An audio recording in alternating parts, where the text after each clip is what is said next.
Salam sehat, selamat hari Jumat teman-teman semua. Di video kali ini gue akan full bahas hasil pertandingan yang sangat seru, yang keren banget pertandingannya. Kalau gue bilang ini pertandingan jantan ya. Jadi dua-duanya bermain terbuka, nyerang, sportif juga, nggak ada intrik-intrik yang bagaimana.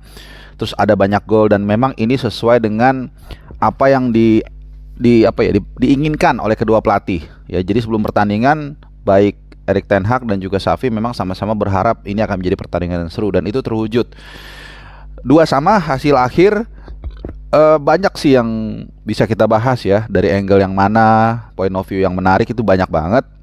Yang jelas gua akan mulai dari line up, perubahan line up dari kedua kesebelasan. Jadi MU ini di depan ini nggak ada perubahan sama sekali. Weghorst tetap target man. Kemudian di second line-nya ada Bruno Fernandes, Jadon Sancho sama Marcus Rashford.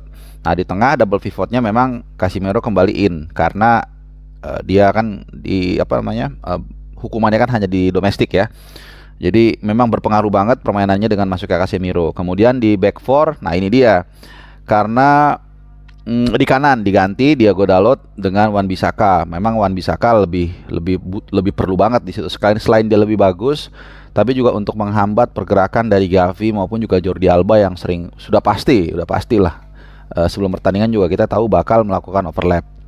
Nah yang menarik adalah di central defender ya, karena Lisandro Martinez di ban nggak bisa main. Kemudian penggantinya bukan idola kalian ya, Lord Maguire, tapi Luxo ditarik lebih ke tengah berduet dengan Rafael Varane, dan kemudian di kirinya Malaysia. Jadi ini si sektor sebelah kiri pertahanan MU ini tetap sama dibandingkan line up ketika menghadapi Leeds. Yang berubah hanya Rafael Varane dimasukkan kembali menggantikan Maguire. Kemudian di kanan Diogo Dalot digantikan oleh Wan-Bissaka. Jadi ada 3 pergantian pemain ya di central defender, bek kanan dan juga di gelandang. Dan tentunya dengan masuknya Casemiro jelas ya, apalagi ini pertandingan yang udah biasa dia jalani ya. Mungkin setahun bisa 2 sampai 4 kali ya. El Clasico waktu dia membela Real Madrid. Jadi dia udah tahu banget, dan kemarin penampilannya cukup baik. Mungkin baik lah, apalagi dengan kondisi lini tengah MU ini yang agak terbatas, terutama di DM-nya ya. Kalau di attackingnya sih nggak ada masalah lah. Tapi Fred juga kemarin bagus sih mainnya. Bahkan 2 pertandingan terakhir bagus, lawan Leeds juga dia man of the match. Jadi it's okay lah. Dan menghadapi Barcelona di Camp Nou 2 seri bisa cetak 2 kali dan merespon dari ketertinggalan. Menurut gua ini statement yang kuat ya dari MU, bahwa mereka juga punya mental. Dan terlepas dari ada insiden, gue rasa wasit juga nggak ada masalah lah. Ada insiden nah ini sedikit gue mau cerita ya sebelum nanti gue ke Barca. Jadi Erik ten Hag setelah pertandingan protes. Ada waktu Rashford dijatuhin, dia merasa itu penalti ya. Penalti, pelanggaran. Tapi Xavi juga bilang sama, ada handsball dari Fred. Nah ini balik lagi ke video yang pernah gue buat. Gue mengusulkan bahwa tiap tim itu dikasih challenge minimal satu pertandingan. Jadi ada key moment yang lo bisa gunakan challenge itu supaya bilang ke wasit, tolong lihat pakai VAR. Kalau memang VAR nanti membuktikan itu tidak pelanggaran atau pelanggaran, ya udah harus diterima. Nah ini kan enggak, tergantung keputusan wasit gitu ya. Jadi mungkin akan menarik kalau nanti suatu saat akan ada challenge ya. Nah itu dari MU dulu. Nanti gue bahas line up sekarang dari Barcelona. Nah Barcelona ini di lini belakang juga sama, ada 2 pergantian pemain. Christensen ini dibandingkan laga yang mengalahkan Villarreal ya. Christensen digantikan Marcos Alonso. Terlepas dari dia mencetak gol kemarin, sebenarnya penampilan Marcos Alonso biasa aja, Kemudian di kiri, kalau di pertandingan lawan Villarreal, Barcelona menurunkan Alejandro Balde. Kali ini ya Jordi Alba ya, pemain yang sangat berpengalaman. Dan seperti biasa dia kemarin sebenarnya berperan sebagai striker left forward sebenarnya, dan ini udah normal. Setelah di luar itu nggak ada perbedaan sama sekali. Pedri, De Jong, Franck-Kessie, Gavi, kemudian Lewandowski dan juga Rafinha. Cuman memang Pedri kemarin kelihatannya cedera ya, harus digantiin di babak pertama awal kalau nggak salah sama Sergio Roberto. Nah, jalannya pertandingan gimana? 3 menit banget pertama itu MU neken. Dia mau bikin element of surprise. Tapi ya yang lu lawan ini kan Barcelona ya, bukan tim kemarin sore. Jadi mereka tenang aja gitu, nggak terlalu ada masalah. Terus abis itu kemudian ada fase berikutnya Barcelona yang menekan, dan di sinilah luar biasa ya. Dan kalau nggak salah ini kebetulan penampilan ke-400-nya De Gea. Gua nggak tahu 400 itu untuk MU atau seluruh karir profesionalnya. Intinya dia udah lama lah main di level profesional dan di MU juga, terutama di MU. Ini luar biasa penampilannya dia, berapa kali dia melakukan tepisan-tepisan. Sebenarnya sampai babak kedua juga ya. Mungkin ada sekitar 4 sampai 5 peluang emas Barcelona yang ditepis baik di babak pertama dan babak kedua. Nah, turun minum 0-0. Sebenarnya kalau kita lihat dari open play dari kedua tim, sebenarnya babak pertama itu juga layak ada gol ya, minimal 1 atau 2 gol. Tapi memang karena kehandalan seorang De Gea, Ter Stegen juga ada 1-2 peluang sehingga hasilnya 0-0.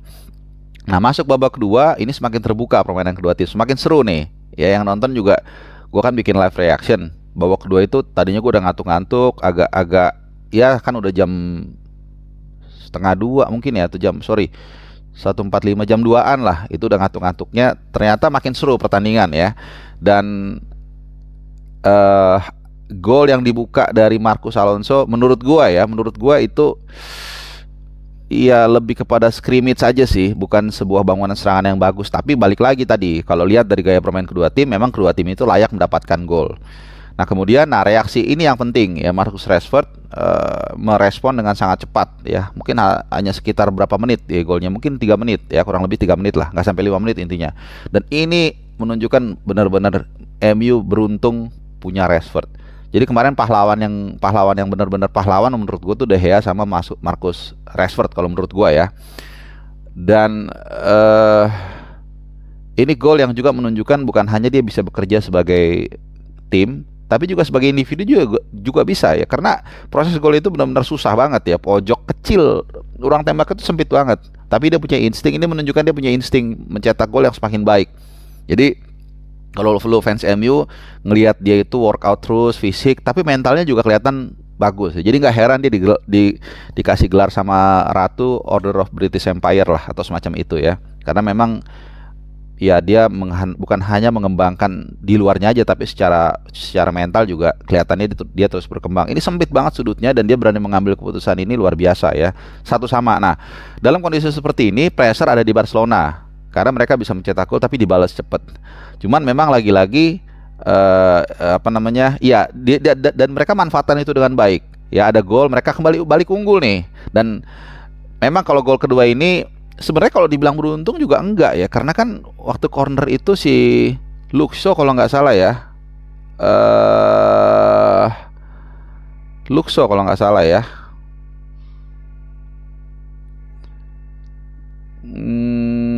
iya Luxo, pokoknya corner itu kan si Rashford kalau nggak salah ya, pokoknya Rashford itu dia kan ngelewatin nge-step over si Jordi Alba ya, pokoknya di kiri lah itu, kemudian dia crossing kenceng dan akhirnya mantul ke si Konde, bunuh diri. Jadi ya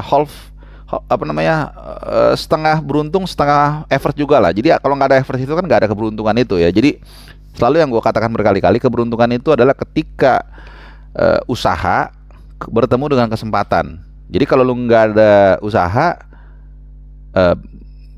biar ada kesempatan nggak akan beruntung. Tapi juga dibalik, kalaupun ada kesempatan, kalau lu